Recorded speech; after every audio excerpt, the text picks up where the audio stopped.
Hey everyone, it's Ryan Howe, Small Business News. I got a good one for you today. The norms in business are pretty dynamic and they're constantly changing between different extremes. And currently we're on the far end of one of those extremes. So much so that employers are talking about etiquette training again. Before we get into that, for those that don't know, this is the show where I share just some of the information I share with my clients every single day. I am a business coach out of West Michigan and around the country, and I hope I earn your subscription today. Now, as always, links are going to be in the description down below.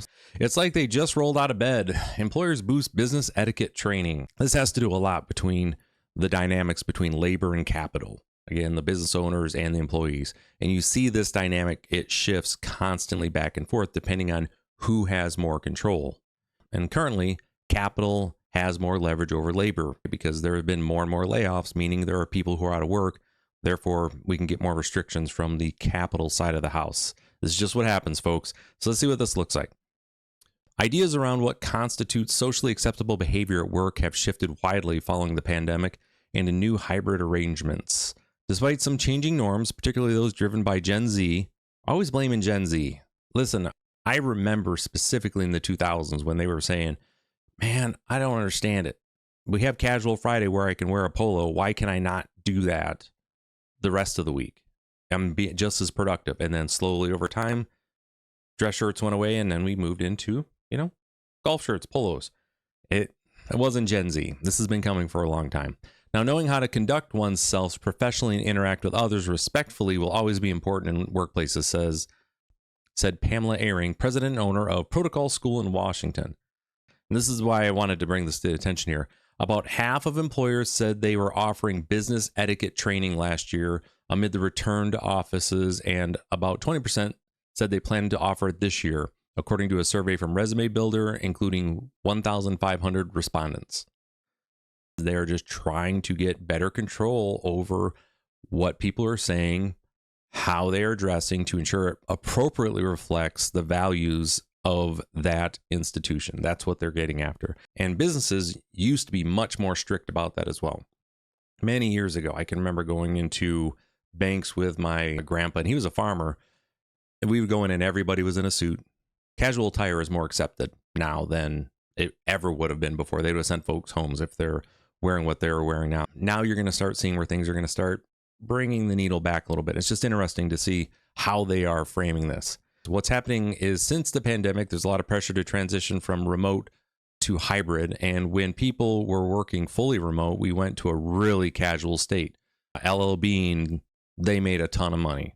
I know that for a fact. I'm actually been by their new facilities that they've been building since the pandemic. Now, unfortunately, they say it got too casual. If you're online and you have a meeting, internally or externally, you should dress and be groomed like you would if you were physically in the office. Some of the feedback I've gotten from organizations is it's like they just rolled out of bed and they don't even look presentable. And that has to do with protecting your company's brand. Next question, what do HR leaders and managers need to know about working with younger staff who may be confused about the proper etiquette in the workplace? You've got to just tell them, if there's standards that you want to have within your workplace, you set the standard. And the thing is, everyone has to be held to the same standard.